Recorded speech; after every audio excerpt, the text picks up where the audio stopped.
You've seen them, right? Those deals that just seem too good to be true.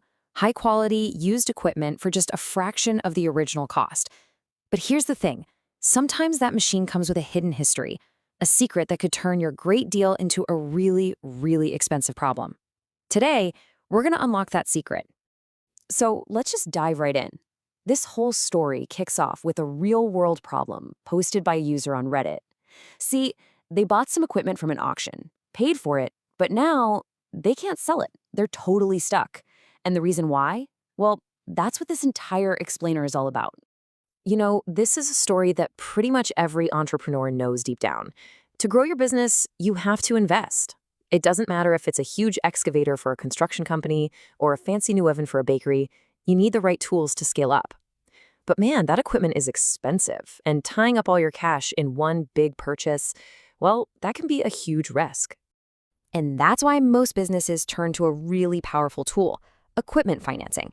It lets them get the assets they need, like right now, without completely draining your bank accounts. Let's break down exactly how this works. The whole idea is pretty simple, and honestly, it's smart. Instead of one massive payment that just drains your cash, you make smaller, predictable monthly payments. This keeps your cash free for other important stuff, like payroll or marketing, or jumping on some unexpected opportunity. But, and this is a big but, this convenience comes with a very important legal string attached. What's super interesting here is the choice it presents you with. It all comes down to this. Are you trying to own the asset, or do you just want to use it? Think of a loan like a mortgage for your equipment. You make the payments, and at the very end, it's all yours. A lease, on the other hand, is more like a long-term rental. The payments are usually lower, and you get the flexibility to upgrade to the newest tech when the lease is up. Okay, so here's the crucial part, the lien. This is basically the lender's safety net. It's a public legal claim that gets attached to that specific piece of equipment. It says, hey, we helped pay for this thing, and if the borrower stops making payments, we have the right to come and take it back. Now, this isn't some informal handshake deal.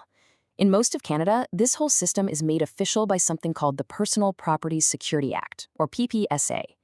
You can think of it as the official rulebook. And what it does is create a big, centralized public database where lenders have to register their liens. It makes the invisible visible to everyone. And this just lays out the process perfectly. Step 1, you get the loan. Step 2, the lender immediately goes to that PPSA registry and files their claim against the machine's unique serial number. And step 3, boom. Just like that, a digital breadcrumb is created.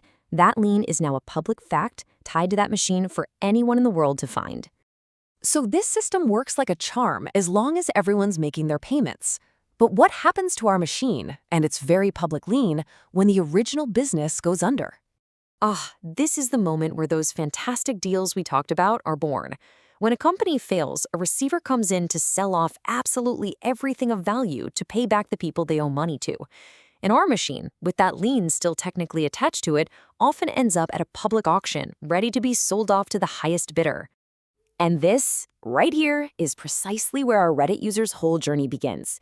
And it's where the story takes a sharp turn. Buying at an auction can be a massive win, but it hides a pretty nasty trap for anyone who doesn't know the rules of the game.